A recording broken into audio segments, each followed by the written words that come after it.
Olá, nós vamos iniciar uma série de estudos sobre oração e esse é o primeiro estudo e esses estudos estão relacionados aos estudos que estão sendo feitos no Facebook, nas lives do Facebook, do programa Intenso que Leis. Mas, como eu estava falando sobre o Sermão do Monte, e no Evangelho de Mateus, do capítulo 5 ao 7, entra a parte da oração, eu expliquei lá na live, que também está aqui no YouTube, no programa, vai estar lá Sermão do Monte sobre a oração. A partir desse momento, há uma necessidade de fazer um estudo mais detalhado a respeito sobre oração, porque lá não dá tempo, então vou começar agora sendo em parte sobre oração. Nós vamos conhecer um pouco mais então sobre a oração.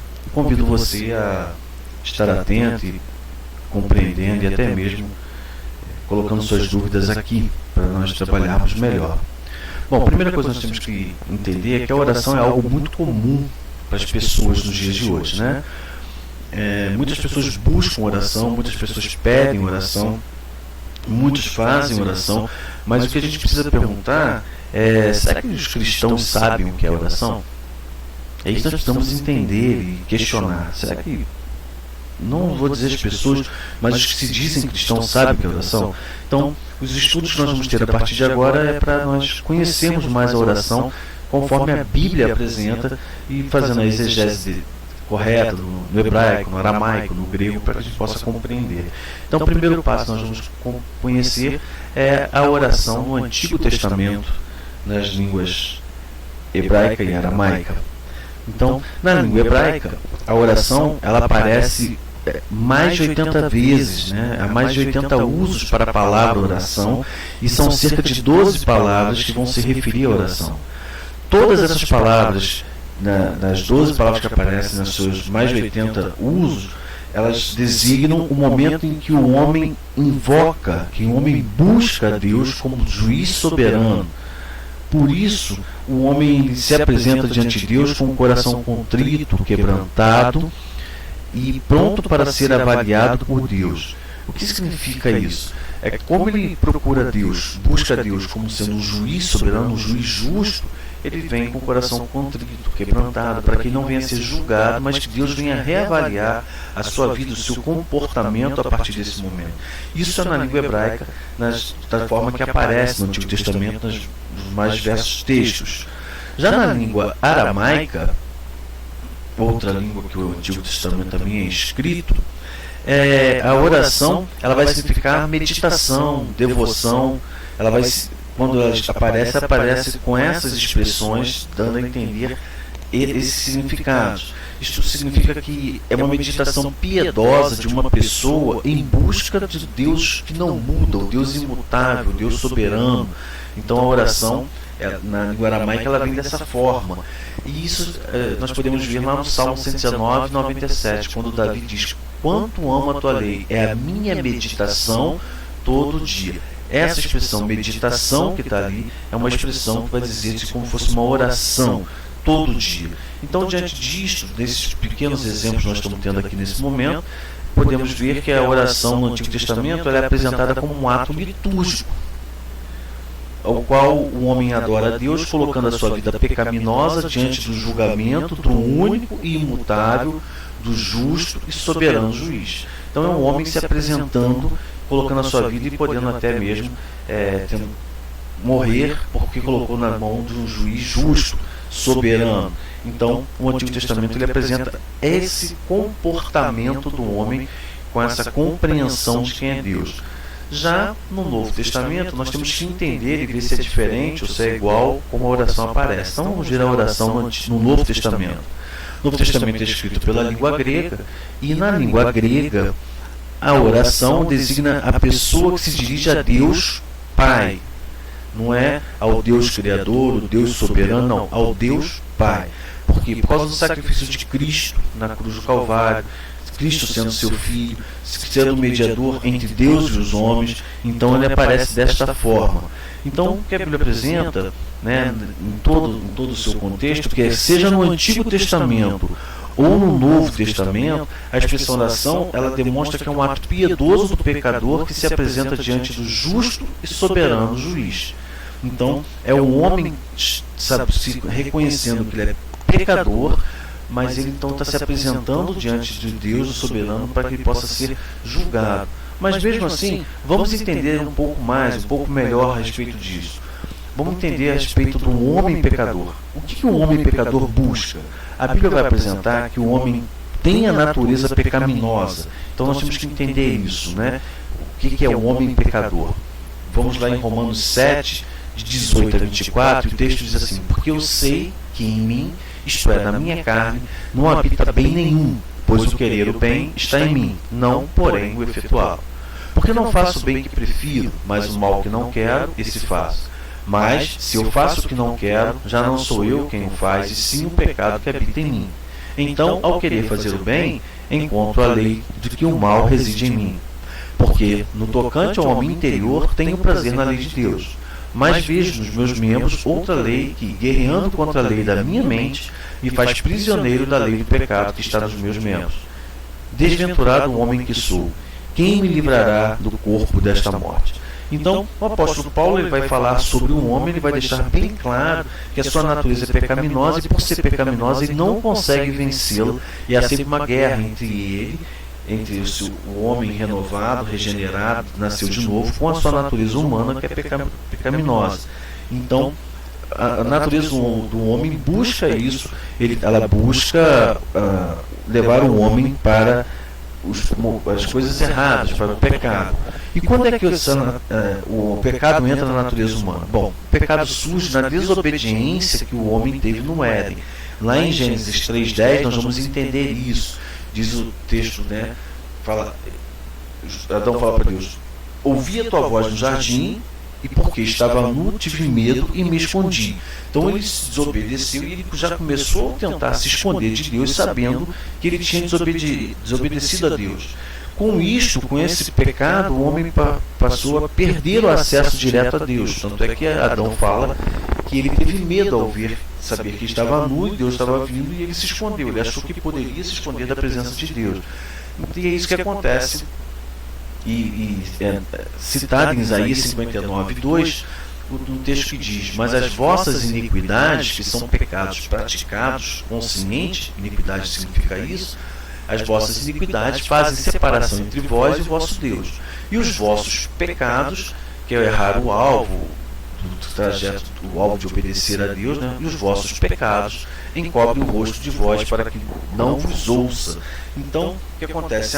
O homem, ele é pecador, a sua natureza é pecaminosa, porque ele tem no seu interior, na sua natureza, a vontade de desobedecer a Deus. E por ele ter esse comportamento, então, ele acha que pode se esconder, que ele não vê Deus, ele perde o acesso direto a Deus, que era algo que o homem tinha conseguido, quando o jardim do Éden foi criado, quando o homem foi criado.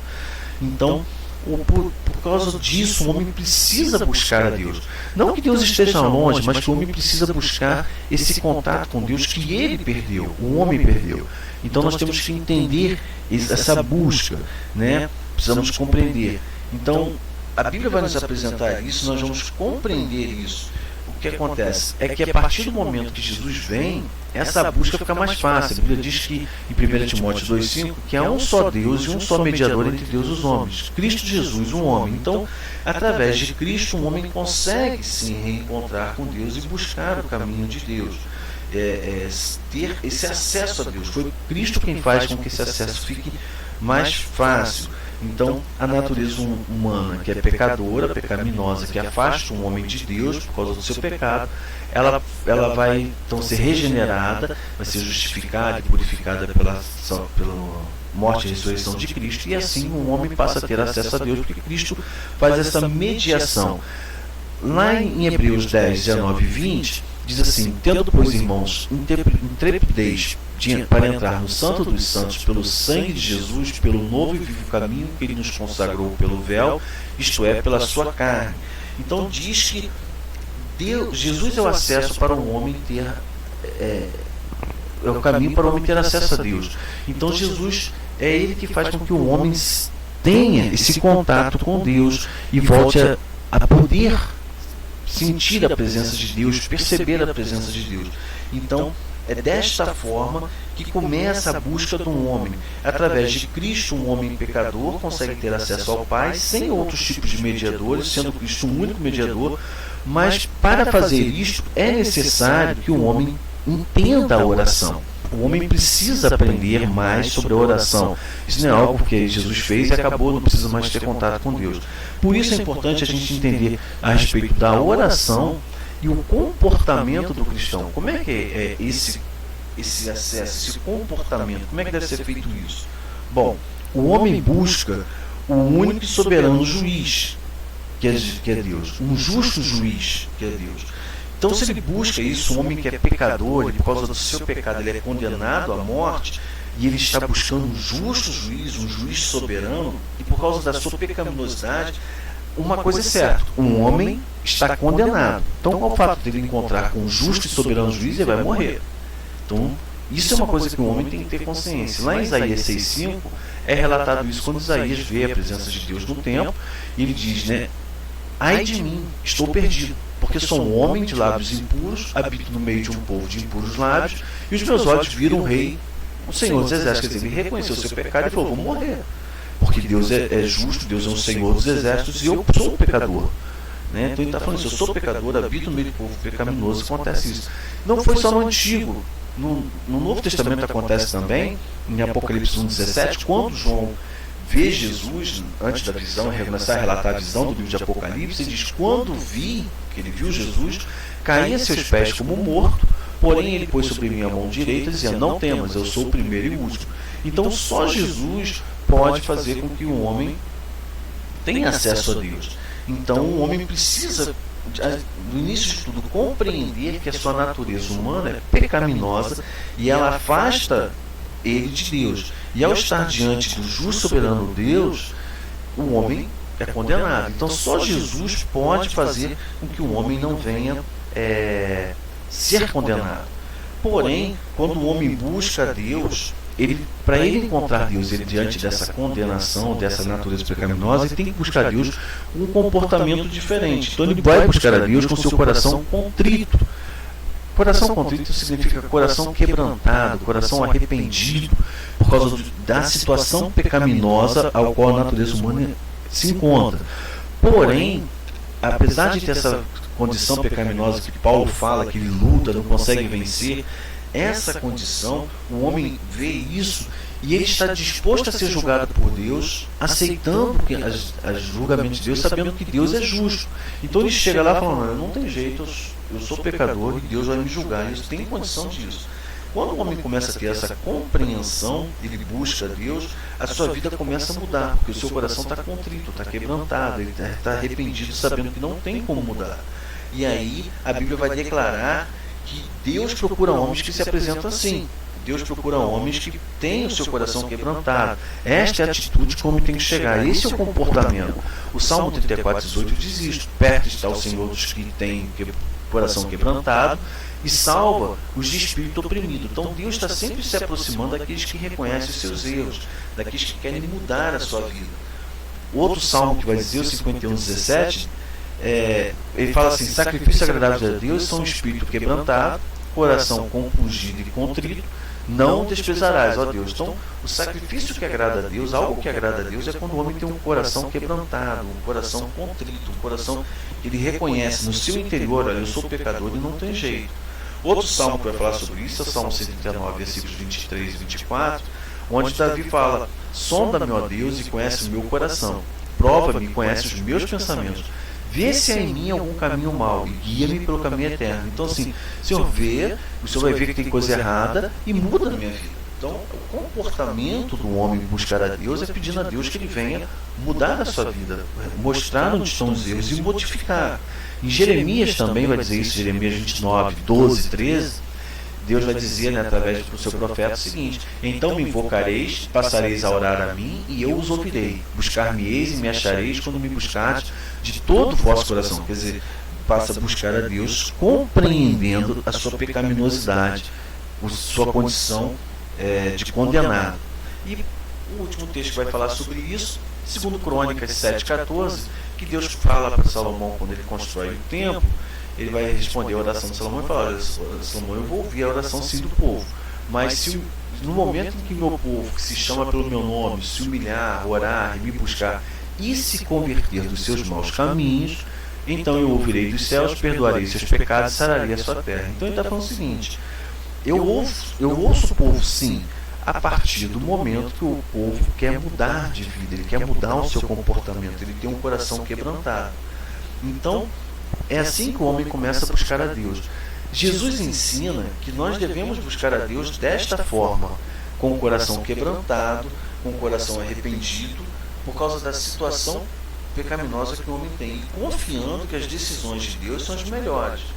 Lucas 22:42, Jesus deixa bem claro isso: Pai, se queres, passa de mim este cálice, contudo não se faça a minha vontade, e sim a tua. Quer dizer, por mais que a vontade de Jesus era não ir para a cruz, ele vê a condição humana, ele sabe que vai sofrer, ele fala: a sua vontade é melhor, então eu quero que faça a sua vontade. Então ele mostra isso, né? Então nós devemos entender isso.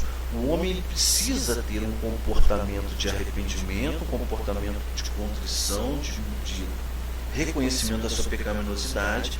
Ele tem que ter, quando ele vai buscar Deus, então ele passa a ter um comportamento digno e reverente para falar com Deus. Por quê? Porque Deus é justo e o homem é pecador. É por isso que Jesus diz lá em Mateus 6,6 o seguinte: tu, porém, quando orares, entra no teu quarto e fechada a porta, orarás a teu pai que está em secreto, e teu pai que vem em secreto te recompensará. Então ele está falando, quando você for orar, você entra para falar com Deus, mas entra de uma condição onde você está vendo que Deus está vendo você e você não está vendo Deus. Ele está em secreto, você não está vendo. Então tem esse contato com Deus para que você possa conhecer melhor a Deus, e você está diante de um Deus que está vendo você e você não está percebendo. Você é pecador, Ele sabe tudo que você faz. Então, quando nós começamos a orar a Deus, nós devemos partir do seguinte princípio: nós somos pecadores e só não somos consumidos, nós só não somos mortos por causa da misericórdia de Deus. Então, isso é um ponto que nós temos que entender. E por isso devemos buscar a Deus, buscar a presença de Deus com reverência. O que seria buscar a Deus com reverência? Não ficar conversando, né? Na hora da oração, não ficar conversando. Voltar o pensamento para Deus, tentando perceber a sua presença, entender, sentir, atentar ao que está sendo falado, que as pessoas estão orando, para que possa acompanhar e concordar ou não. Que estar quieto no lugar em que se está, não é ficar andando para lá e para cá, mas ter um comportamento, né? Porque afinal nós estamos diante do justo juiz. Diante de um justo juiz você não fica brincando, você não fica fazendo qualquer coisa, você tem respeito pelo juiz, porque o juiz é quem pode te condenar ou te absolver. A ideia é essa, né? Apesar que hoje no Brasil isso tem sido mudado, muito confuso, mas a lei determina isso, então nós devemos compreender isso. Isso é um ponto importante, é um ponto que nós precisamos compreender e entender. Por isso você deve pensar como tem sido o seu comportamento quando você está orando a Deus. Então nós temos que parar e pensar, nós temos que mudar isso. Nós temos que mudar o nosso comportamento, buscar a Deus com o coração quebrantado, buscar a Deus reconhecendo que nós somos pecadores. Então, quando você vai orar, o primeiro ponto que você tem que entender da oração é como você se comporta para falar com Deus. Como você tem feito? Isso que você tem que parar para pensar. Não é chegar e querendo que Deus responda a sua oração, mas como você tem estado diante de Deus? Você fica conversando? Você fica caminhando, andando para lá e para cá, pensando em outras coisas, contando as horas doido que acaba? É esse comportamento que você fica? Você fica pensando no que vai fazer depois de ser. Se você está somente, o seu comportamento é esse, você não está orando, você não está tentando conversar com Deus, estar diante de Deus, você não está reconhecendo que você é pecador, condenado, e que Deus é o juiz que pode condenar você ou absolver. É isso que nós precisamos entender. Então é preciso ter reverência diante de Deus, do justo juiz, do Deus soberano. Então o ponto principal é esse. Você tem que ter esse comportamento. Eu sou pecador e eu estou diante de um justo juiz que pode me condenar. Então o primeiro ponto, o primeiro passo para nós entendermos a oração é: eu sou o pecador, eu estou diante do justo juiz, eu tenho que saber me comportar. E nós precisamos aprender isso, né? Então, por que a gente não começa então a mudar isso? Mudar o nosso comportamento quando estamos diante de Deus, mudar, buscar a Deus com o nosso coração quebrantado, arrependido, reconhecendo a nossa natureza pecaminosa. Até porque Jesus fala sobre isso. Para falar com Deus, quando orar, entra no quarto, fecha a porta. Quer dizer, tenha momento você e Deus. E aquele momento ali, você e Deus, você está buscando Deus. É isso que nós devemos entender. Então, o primeiro ponto, a primeira parte que nós vamos estudar sobre a oração é isso. O comportamento. Como você tem se comportado para falar com Deus. E esse é o que nós vamos trabalhar e vamos meditar sobre isso. Medite sobre isso no decorrer da semana, veja como tem sido o seu comportamento, melhore, faça um teste, faça você isso, fala: Deus, eu vou tentar mudar, eu vou tentar ir. Passe a começar a buscar Deus, reconhecendo sua pecaminosidade, a sua natureza pecaminosa, entendendo que Deus e reconhecendo que Deus é o justo juiz. Comece a chegar diante dele com mais temor, para que, por causa dessa justiça que ele tem. E aí você vai ver como as coisas vão mudar e como Deus vai trabalhar na sua vida. É isso que eu quero deixar para você nesse estudo. No próximo estudo vamos continuar falando de oração, mas eu gostaria que você refletisse sobre isso, você meditasse. E que Deus estivesse, com certeza, Deus vai estar trabalhando, vai estar modificando, e você vai confirmar essa palavra através da sua vida, no decorrer do seu dia a dia. Então, mude o seu comportamento, busque a Deus com o coração quebrantado, esteja buscando a Deus, entendendo Deus, reconhecendo a sua natureza pecaminosa diante de Deus, do justo juiz. Ok? Se você quiser mais estudos, nós temos aí os endereços aí no Facebook, tem o Estudo Zecart, toda segunda-feira às 21 horas, é ao vivo, e você pode me seguir no Instagram com @TionyEcart ou no YouTube. TionyEcart, você vai ter estudos, e alguns estudos que já foram passados no Instagram estão lá. Você pode participar, ok? E Deus abençoe você e você possa cada vez mais conversar com Deus com o coração quebrantado. Que Deus abençoe.